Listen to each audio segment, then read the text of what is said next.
Robbing Peter to pay Paul. Hello and welcome to the Durham Talents channel. My name is Jesse Durham.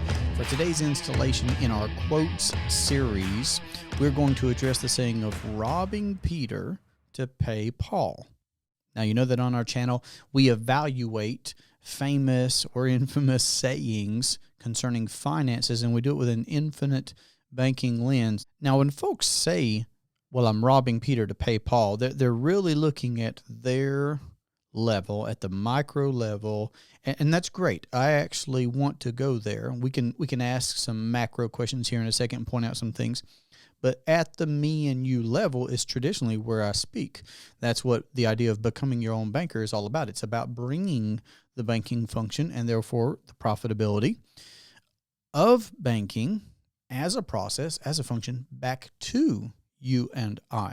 So I love taking things to the me and the you level. But this idea, of course, this position of being where you have to rob from Peter to pay Paul, it's not describing a good financial situation. Now, as far as the etymology goes, the origin of this story, it seems that it's referencing, of course, the apostles, the disciples of Jesus, just as common figures, right, to illustrate this example of, well, I'm taking from here so that I can put there, and out of necessity. And I would say that actually in my study of this saying, even though I know what it means at face value, but in my study of this saying, I actually came across a quote that I'd like to share with you from Rudyard Kipling. Now, if that name's not familiar to you or you're not recalling it, think of Mowgli. Think of the Jungle Book. That is the author. Or if you like his poem, like I do, he has a poem out there called If. If you've never heard it, I would encourage you to check it out. But Rudyard Kipling said, robbing selected Peter to pay for collective Paul. But this saying came up where he improvised robbing Peter to pay Paul, or robbing, he said selected Peter, which is interesting. It's very interesting. I think my mind immediately went to taxation, for example. Folks that say tax the rich would be a clear-cut example. Robbing selected Peter to pay for collective Paul. Now, when I read that, I appreciated what Rudyard Kipling was expressing and what he was conveying, and it immediately made me think of a book that I've read because it was a suggested book, a reference book from R. Nelson Nash's original Becoming Your Own Banker, and that is The Law by Frederick Bastiat. But let me continue. So what I'm saying is I'm encouraging you to do all the things, right? Listen to Rudyard Kipling's the poem If. We're getting ready to dive back into this other poem that he was writing, but I would encourage you to check out The Law. It's a short read by Frederick Bastiat, but it really speaks to this. So let me continue with Rudyard Kipling's poem.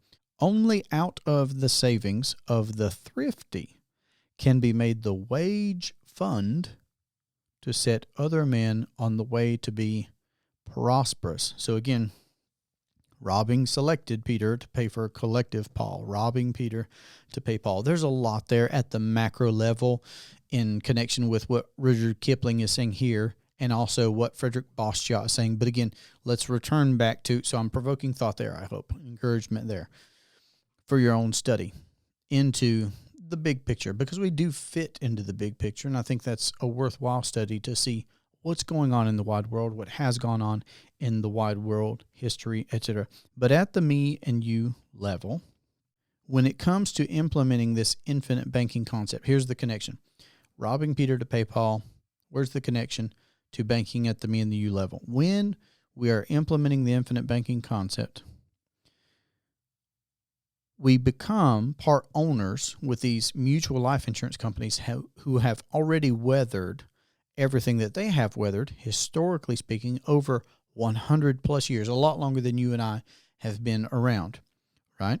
We can be part owners with those companies by being policy holders, by being policy owners, which is really cool because we can just tap into that existing system. And this is where I think of what Nash describes with his cogeneration model in the Becoming Your Own Banker book, where he's talking about, well, if a sawmill used their bark trimmings and such to create heat, to then therefore create electricity, would they need to set up their own system of lines and poles, etc.? No.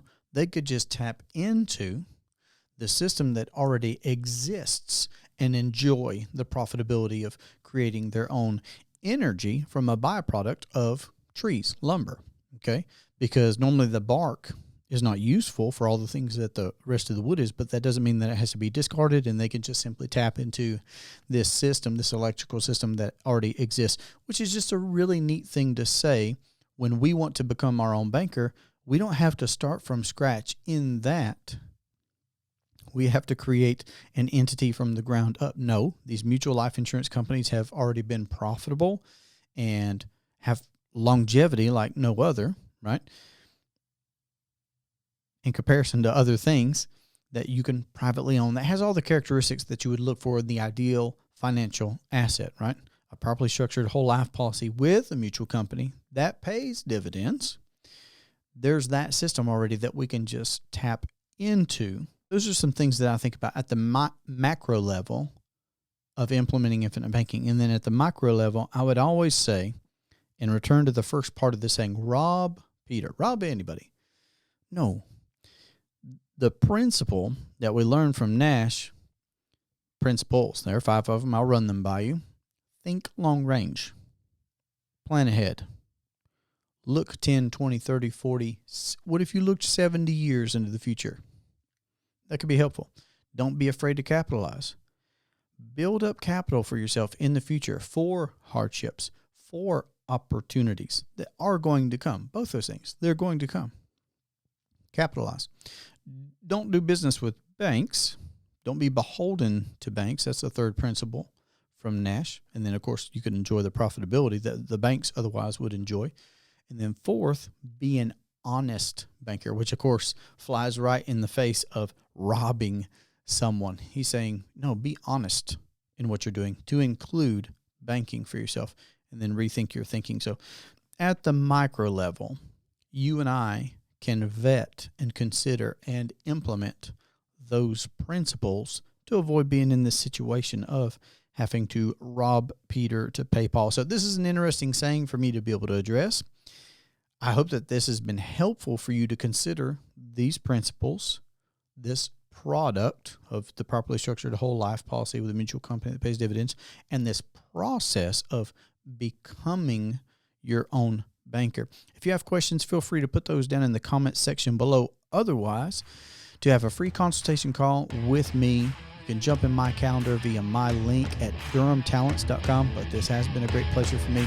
I look forward to our next conversation. Have a great day. Take care.